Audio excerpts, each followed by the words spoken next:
Boa noite, irmãos, graça e paz.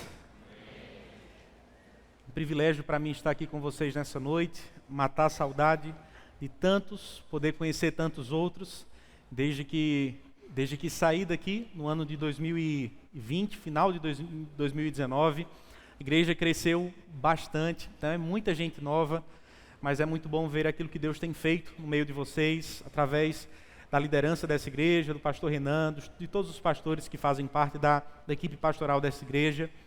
E louvo a Deus por tudo isso. Sou grato a Deus por essa igreja. Foi aqui que eu ouvi talvez os sermões mais marcantes da minha vida. Deus me presenteou com amigos queridos, irmãos queridos. Foi através dessa igreja que o Senhor despertou meu coração para a obra missionária, para o cuidado de outras pessoas, para a obra do ministério. E eu louvo a Deus por tudo isso. Estar com vocês, em certo sentido, é voltar para casa. Então, a minha alegria é imensa por este momento. Eu queria convidá-lo nesse momento, a abrir comigo a sua Bíblia, no texto de 1 Coríntios, capítulo 1, dos versos 18 a 25. Eu estou aqui, minha esposa está ali, a Bia. Alguns conhecem, outros não tiveram a chance de conhecer.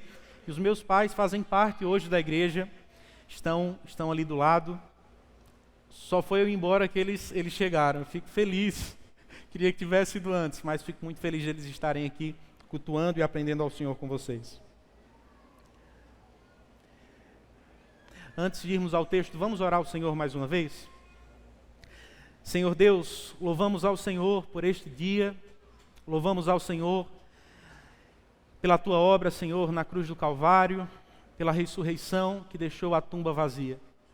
Obrigado por nos reunirmos nesta noite, a fim de nos lembrarmos, Pai, de tudo isso que o Senhor realizou através do Teu Filho, Cristo Jesus. Obrigado por esta igreja, por aquilo que o Senhor tem feito na vida dos nossos irmãos, através de cada um deles. Obrigado por poder matar a saudade de tantas pessoas que foram e são tão especiais e importantes, Pai, na minha vida.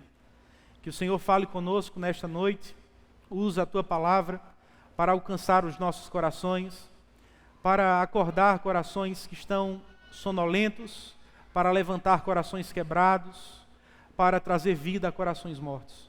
Essa é a nossa oração, Senhor. Louvamos o Senhor e clamamos pela ação iluminadora do Teu Espírito Santo em nosso meio. Em nome de Jesus. Amém e amém. A Páscoa está em crise. Foi assim que um jornalista, ou foram estas as palavras que um jornalista escolheu para para tentar antever aquilo que haveria de acontecer para milhares de brasileiros frente à busca dos tão sonhados ovos de Páscoa. Logo após uma das gigantes do mercado, do varejo do nosso país, tornar pública a sua profunda crise. Se ele mostrou precisão quanto ao mercado, irmãos, deixo que os especialistas ofereçam uma resposta. Mas quanto à mensagem da Páscoa, como geralmente costuma acontecer todos os anos, este também errou por questão de quilômetros. Mas e quanto a você, sabe o que a Páscoa significa? Sabe qual é a sua mensagem ou para onde a Páscoa aponta os nossos olhos? Por mais que seja, ou as suas origens nos remetam ao Antigo Testamento, mais especificamente, a uma celebração instituída pelo próprio Deus ao seu povo, a fim de que estes continuamente se recordassem da experiência de escravidão no Egito, mas também da poderosa libertação que o Senhor operara em meio ao território inimigo. Jamais poderemos compreender a Páscoa, irmãos, se não levarmos em consideração o seu caráter ou papel didático ou transitório, por assim dizer. É o que no Novo Testamento, João Batista, o famoso profeta, os apóstolos de Cristo e os primeiros cristãos da história conseguiram perceber. O Cordeiro Pascual sem defeito, todos os anos deveria ser sacrificado, tratava-se de uma seta ou ponte para um cordeiro incomparavelmente maior, que de uma vez por todas haveria de ser apresentado diante de Deus. A libertação poderosa que Deus havia operado em território egípcio tratava-se de uma seta poderosa, a fim de voltar os nossos olhos para uma libertação incomparavelmente maior, que não apenas nos tirou de uma terra inimiga, assolada pelas mãos de um senhor tirano, mas que nos resgatou dos domínios do pecado, levando-nos graciosamente à presença de Deus. Essa é a grande mensagem da Páscoa, irmãos. E foi por entender isso que os cristãos transicionaram, por assim dizer, da Páscoa para a ceia cristã. É assim que, como cristãos, também celebramos este dia. Não nos esquecemos do passado, não deixamos ele de lado, mas o encaramos à luz de seu propósito, a saber, voltar os nossos corações para a cruz de Cristo, tornar-nos cada vez mais apaixonados por este grande marco que mudou definitivamente as nossas histórias. A questão é, qual a mensagem da cruz? Para que possamos entender nesta noite, convido você a ler ou acompanhar atentamente a leitura do texto comigo.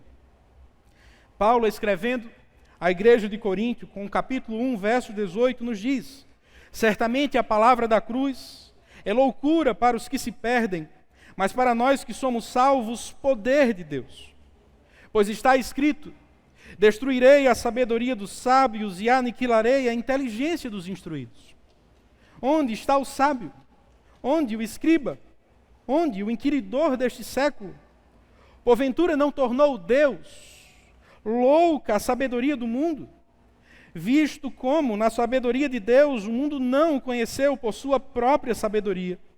Aprove a Deus salvar os que creem pela loucura da pregação. Porque tanto os sábios pedem sinais, como os gregos buscam sabedoria. Mas nós pregamos a Cristo crucificado, escândalo para judeus, loucura para gentios. Mas para os que foram salvos ou chamados, tanto judeus como gregos, pregamos a Cristo, poder de Deus e sabedoria de Deus. Porque a loucura de Deus é mais sábia do que os homens, e a fraqueza de Deus é mais forte do que os homens. O apóstolo Paulo havia pregado o evangelho a esta cidade tão corrompida pelo pecado, conhecida pela sua imoralidade, devassidão. E cerca de 3 anos depois, ele escreve novamente, ou ele fala a esta igreja novamente, com um objetivo claro em seu coração. A igreja de Corinto era uma igreja marcada por uma grande diversidade de dons, mas também era uma igreja marcada por uma grande diversidade de problemas. Era uma igreja muito abençoada com dons, mas também os seus pastores eram muito abençoados com membros com muitos problemas. E é com o desejo de pastorear o coração destas pessoas, tanto aqueles que havia conhecido há cerca de 3 anos, como também os novos cristãos que se achegaram durante este tempo em que ele estava fora, que ele escreve esta carta. São inúmeros problemas, situações difíceis, que tocam os mais diversos âmbitos da vida humana, desde áreas relacionadas à sexualidade, a questões que tocam a unidade da igreja. A pergunta é como Paulo haveria de resolver este problema ou estes tantos problemas de uma igreja tão complicada assim. No capítulo 1, logo que abrimos o texto, encontramos a solução do apóstolo Paulo para aqueles cristãos. Eles precisavam conhecer a mensagem da cruz, irmãos. De uma posição geográfica, histórica, distante da dos coríntios, certamente é o que eu e você também precisamos nesta noite. Precisamos voltar outra vez os nossos olhos para a cruz. E é isto que o texto que temos diante de nós nos mostrará nesta noite, irmãos.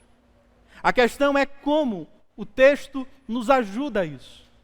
De que maneira, ao olharmos para esse texto, podemos compreender a cruz melhor. Convido você a perceber inicialmente dos versos 18 a 21, que, segundo Paulo, a mensagem da cruz divide a humanidade. Escutar isso soa estranho para você? Pode até parecer estranho, mas é exatamente o que nós encontramos no texto. Leia outra vez. Certamente a palavra da cruz é loucura para os que se perdem, mas para nós que somos salvos, poder de Deus. Se escrevendo aos Efésios, Paulo destacou o poder unificador da cruz, capaz de juntar pessoas distantes ou distintas, homens e mulheres, escravos e senhores, gregos, judeus, tornando-nos um em Cristo. Ao abrirmos o texto que temos agora diante de nós, encontramos pelo menos inicialmente o efeito sendo demonstrado. Não um efeito unificador, mas por assim dizer, um efeito cismático.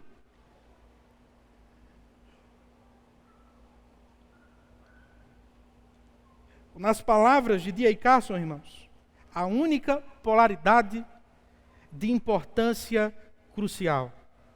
Os que perecem e os que são salvos. E como linha divisória entre os dois grupos, encontramos a mensagem da cruz. Segundo o apóstolo coloca, a maneira como respondemos testifica ou comprova a nossa situação espiritual diante de Deus. É como você e eu podemos, com facilidade, perceber. Não existem tantas opções destacadas no texto, nem tampouco uma posição de neutralidade frente à mensagem da cruz. Ou abraçamos esta mensagem como loucura, como uma mensagem desprezível, irrelevante, revoltante e tola, a saber, a mensagem de um Deus que se fez homem, assumiu o nosso lugar na cruz do Calvário, tomou os nossos pecados sobre si. Ou respondemos de forma diferente desta. Abraçamos com fé e com arrependimento. Estribamos nela a nossa confiança. Mas seja de uma forma ou de outra, a maneira como respondemos à cruz testifica o estado dos nossos corações. Quanto à maneira que Paulo descreve estes que rejeitam a cruz, note um detalhe importante no verso 18. Conforme você pode perceber em diferentes versões, ele não relata a situação dos perdidos como aqueles que estão perdidos. Mas, por exemplo, como a NVI traduz, aqueles que estão perecendo, ou ainda aqueles que se perdem na Almeida atualizada. Com isso, conseguimos perceber que Paulo não trata a situação espiritual ou o destino eterno daquelas pessoas como uma obra acabada. Elas estão, sim, em um estado sério. Elas estão, sim, rumando à morte. Isso não diminui a seriedade da situação de tais pessoas que rejeitam a cruz. Por outro lado, ele é cirúrgico ao nos mostrar, como disse certo pregador, que enquanto há vida, há esperança. Eles estão rumando à morte, mas ainda não chegaram lá, não chegaram na condenação eterna. Ainda há esperança. Paulo era uma prova viva disso. A fim de estear tal ensino e expandi-lo, note comigo aquilo que Paulo faz através do verso 19 agora. Assim como fez em vários outros momentos de suas cartas, Paulo chama a atenção de seus leitores para o Antigo Testamento. Pois está escrito, ele toma por base o escrito de Isaías, capítulo 29, verso 14, mas o que Isaías falou, continua o texto. Destruirei a sabedoria dos sábios e aniquilarei a inteligência dos instruídos.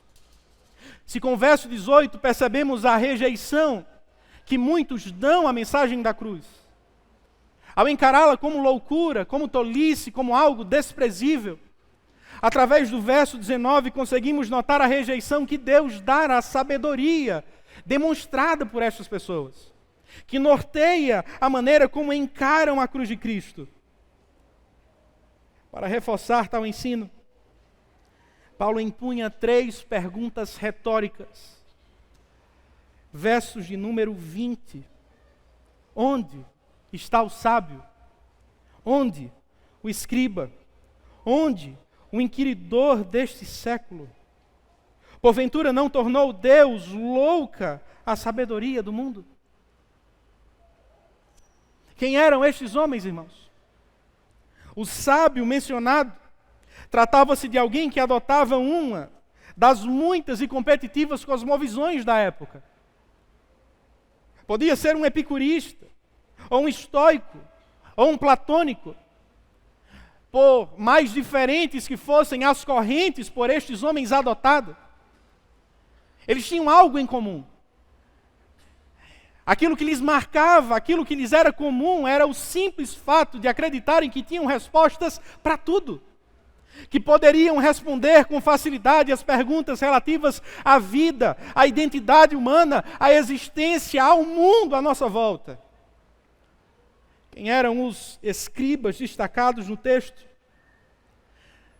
Saindo do campo da especulação filosófica, Paulo volta-se para o campo religioso. Tratavam-se dos advogados da nação de Israel. Eram homens, por assim dizer, teólogos de carteirinha, eruditos, gabaritados, acostumados muito bem dentro dos corredores da religião. Mas e quem eram os inquiridores deste século? Tratavam-se de debatedores, conhecidos como sofistas, homens que gostavam da arena pública, do debate de ideias, da exposição de suas opiniões, de suas disposições, de suas visões de mundo. Claro, para quem pagasse melhor. Por que Paulo os utiliza, queridos? Porque Paulo coloca estes diferentes grupos de pessoas enfileirados. O objetivo de Paulo é simples.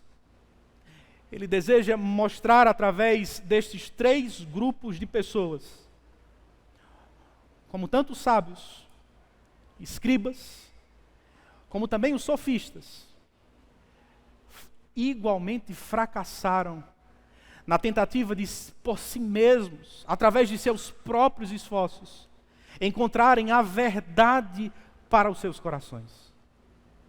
O objetivo de Paulo é mostrar a completa falência humana, o completo insucesso humano, em buscar a verdade mediante os seus próprios métodos, à parte da cruz.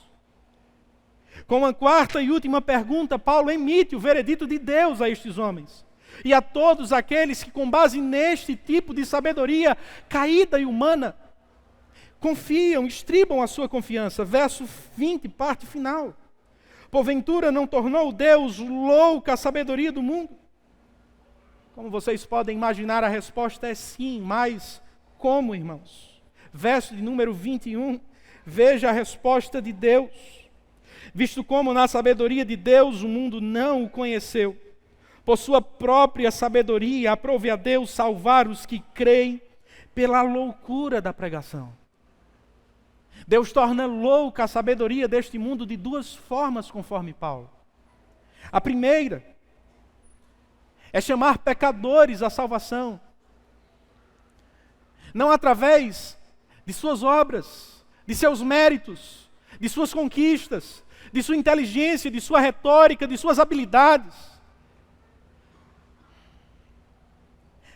Não chamar os bons, jovens, inteligentes, sábios conforme o mundo, mas chamar, conforme diz o texto, aqueles que creem, mas não crer no discurso, em um discurso qualquer, não a fé na inteligência dos filósofos, em discursos eloquentes, em sinais mirabolantes, mas crer na mensagem de um Salvador crucificado, que se fez maldito a fim de que fôssemos feitos filhos benditos de Deus para todos sempre, irmãos. Ao olharmos para o texto, encontramos repetidamente Deus denunciando a maneira como diferentes pessoas fracassam em encontrar a verdade à parte da cruz. É por isso que levanta esses três grupos diferentes de pessoas. Você se identifica com algum deles? Você se parece com os sábios os escribas, ou quem sabe aqueles considerados como inquiridores deste século, têm buscado a verdade para o seu coração, que traga sentido à sua existência, que responda às questões da sua identidade, que lhe traga explicações quanto a por que você está aqui, quem é e por que existe. Através da sabedoria deste século, através daquilo que acha em seu coração. Se sim, lhe pergunto, você tem encontrado satisfação nisso? Tem se dado por satisfeito através das suas constantes buscas por verdades à parte da cruz? Estes homens fracassaram ao tentar encontrar na filosofia de seus dias, nos corredores da religião ou nas arenas do debate público, aquilo que só podiam encontrar na cruz de Cristo Jesus. É como muitos têm andado, correndo tolamente, em busca de satisfação existencial do lado de fora, na arena pública da vida, nos corredores das universidades. Esse texto nos lembra, irmãos, que o nosso coração só poderá encontrar a verdade que precisamos. Verdade que não apenas enche a mente, mas que transforma o coração naquele calvário, naquele bendito ou maldito madeiro, no qual o nosso Senhor foi crucificado em nosso favor. Ao olharmos para esse texto e a maneira como Paulo argumenta, também somos ensinados que o discurso que frequentemente nos é exposto, através da cultura que nos cerca, daqueles que se levantam mundo afora, a fim de falarem ou externarem aquilo que julgam compreender da Bíblia, não bate com aquilo que encontramos no texto. Discursos populares e caros à nossa cultura, como por exemplo, discursos que dizem que não importa em que lado estamos, porque na verdade não há lado algum. Todos os caminhos, no final das contas, nos levarão a Deus. Universalismo. Ou discursos que afirmam que não importa a religião que professemos, desde que haja sinceridade no coração, no final das contas, tudo estará bem. O amor vencerá. Não bate com aquilo que nós encontramos aqui. O apóstolo Paulo, inspirado pelo Senhor, nos apresenta dois grandes lados, e estes dois grandes lados não são dos religiosos e dos não religiosos, de pessoas que participam ou frequentam esta denominação ou aquela denominação, mas daqueles que abraçam a cruz de Cristo ou rejeitam a cruz de Cristo. Essencialmente, há somente estes dois polos, estes dois lados, estes dois grandes grupos. E a pergunta é, em qual dos dois nos encontramos? Em qual dos dois grupos você se acha nesta noite?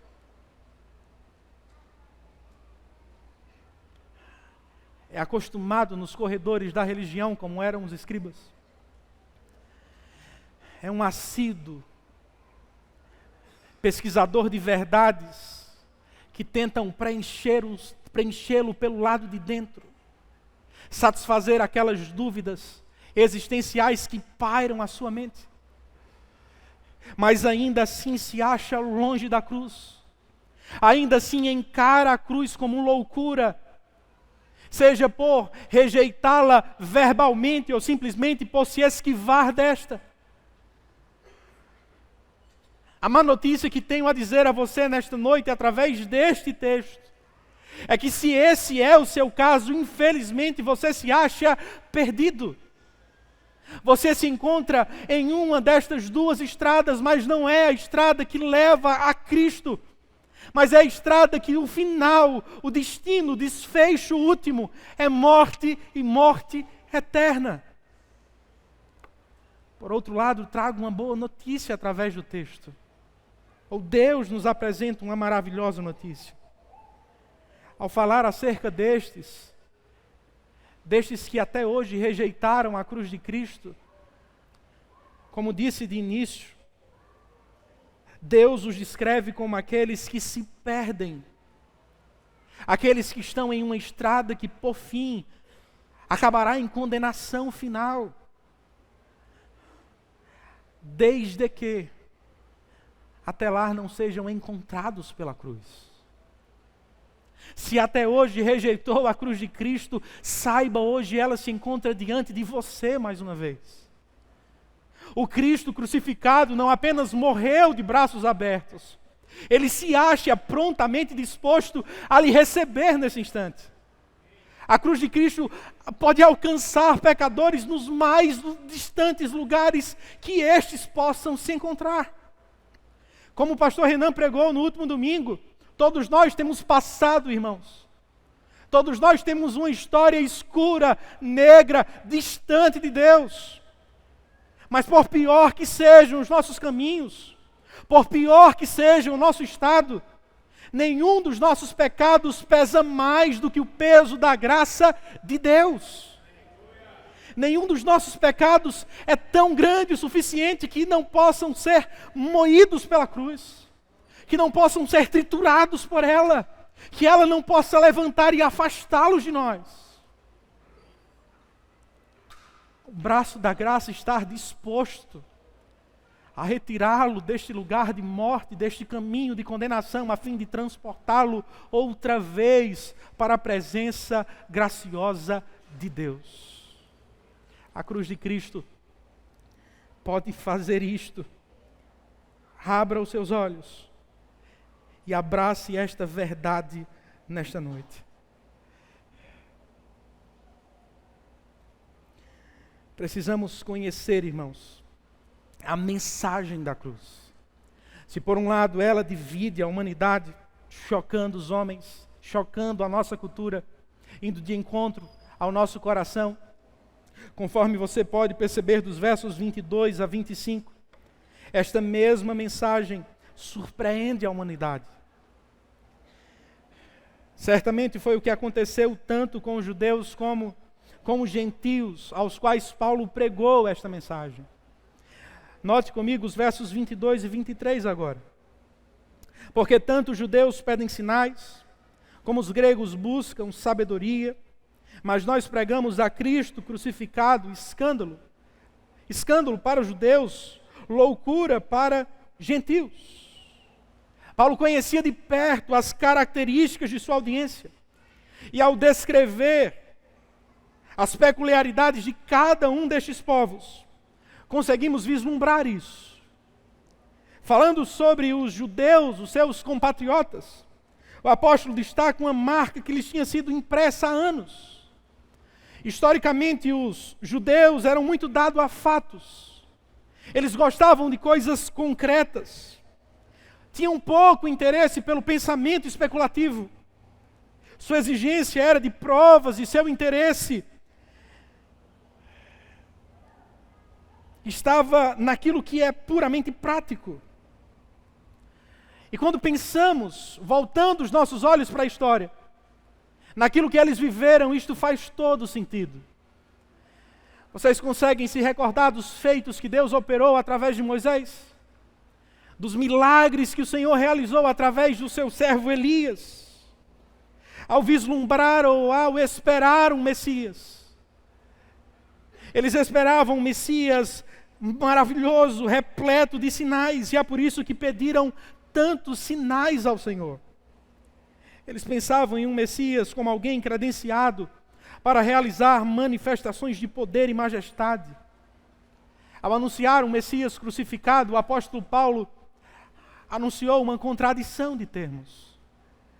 Os gregos, por sua vez, imersos na filosofia, acostumados a exaltar os seus grandes pensadores, projetavam para si uma imagem de um Messias, conforme aquilo que eles tinham elaborado em suas mentes e pronunciado em seus discursos. Para além disso, como pontua certo estudioso, observando os detalhes históricos daquele ambiente, da cidade de Corinto, da cosmovisão da época, a cruz seja para gentios ou seja para judeus, irmãos, era algo desprezível. Para que possamos ter noção, esta palavra era evitada nos corredores mais educados da época. Era algo que nem mesmo criminosos, respeitáveis, por assim dizer, escravos ou cidadãos romanos, poderiam receber como punição pelos seus crimes. E Corinto era uma cidade romana. Ao falar sobre a cruz, Paulo estava falando sobre algo brutal, repulsível, abominável, reservado a escravos terroristas condenados. Tal era a ojeriza que aquela sociedade alimentava.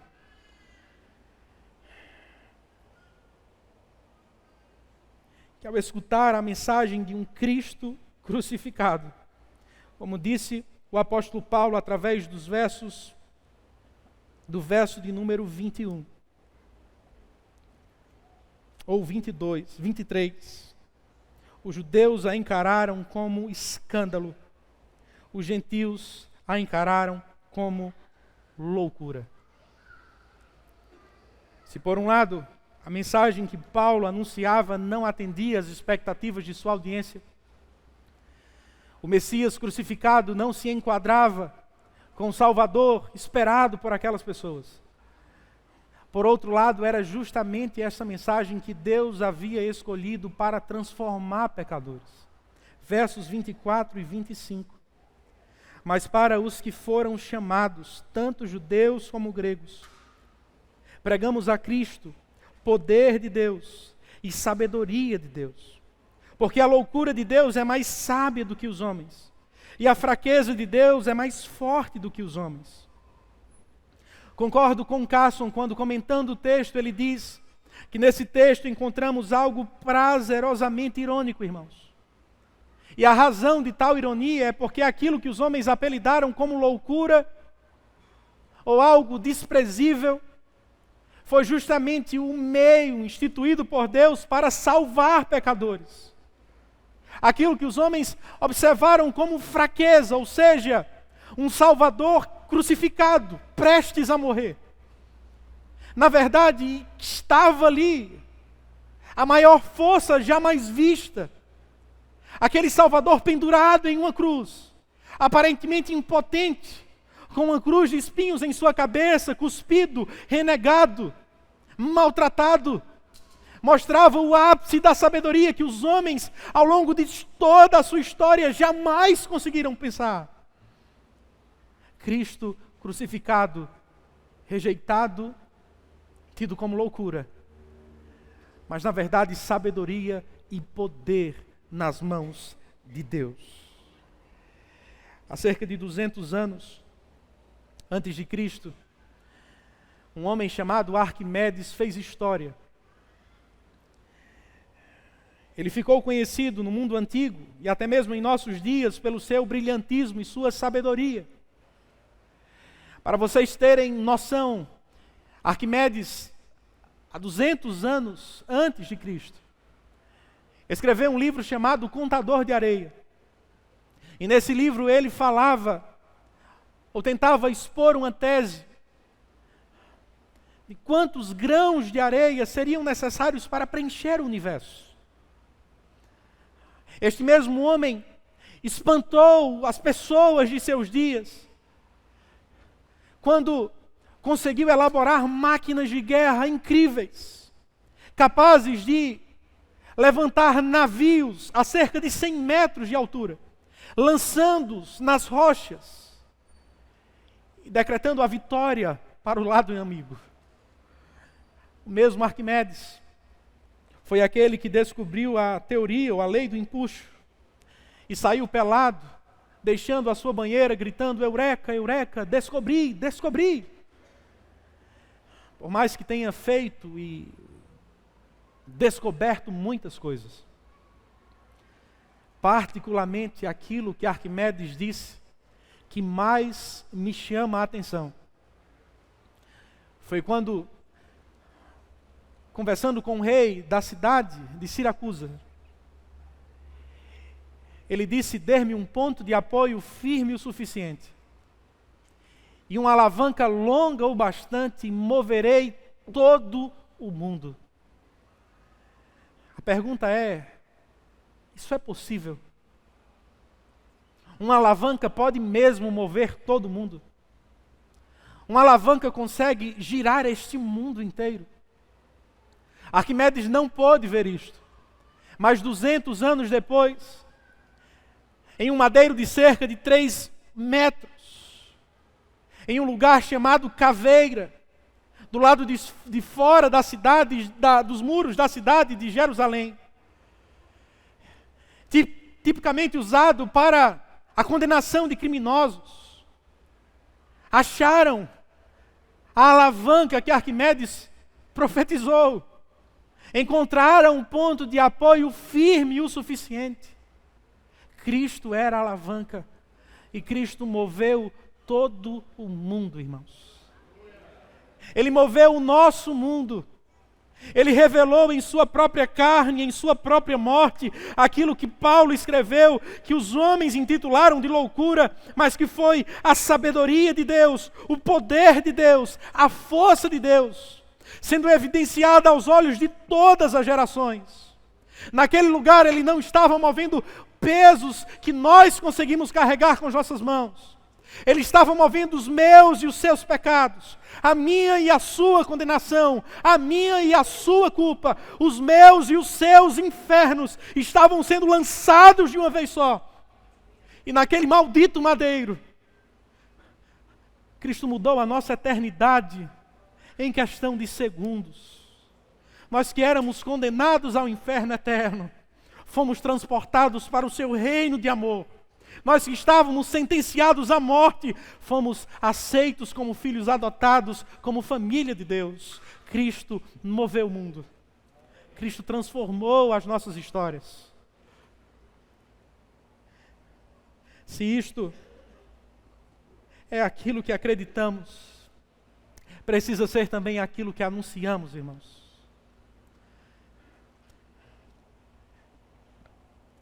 O nosso chamado não é tornar o Evangelho,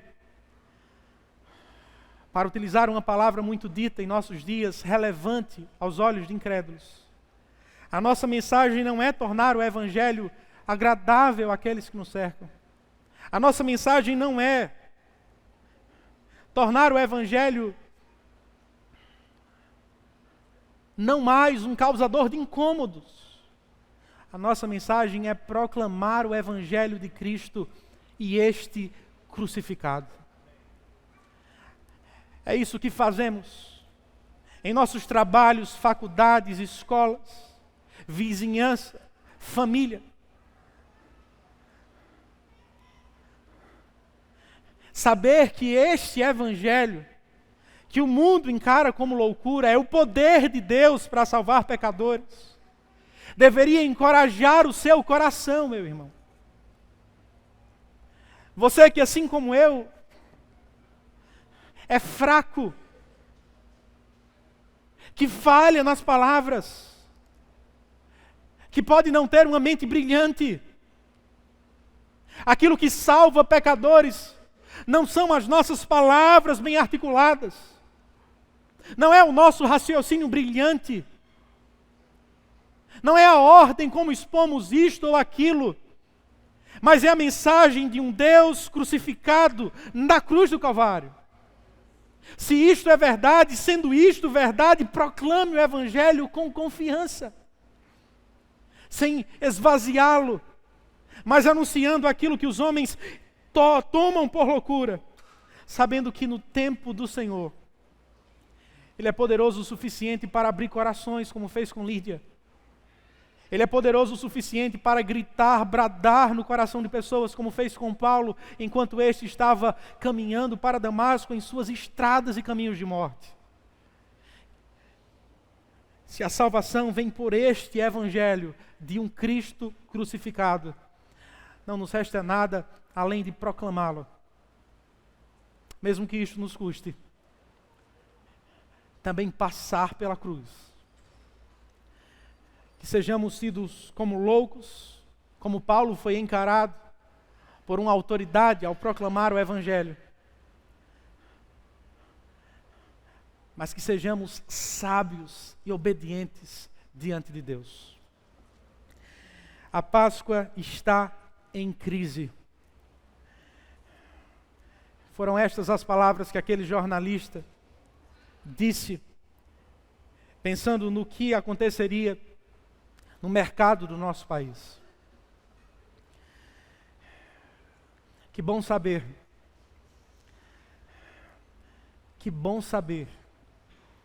que a verdadeira Páscoa nos está garantida. Que Cristo foi pendurado na cruz do Calvário, mas que Ele não está mais lá.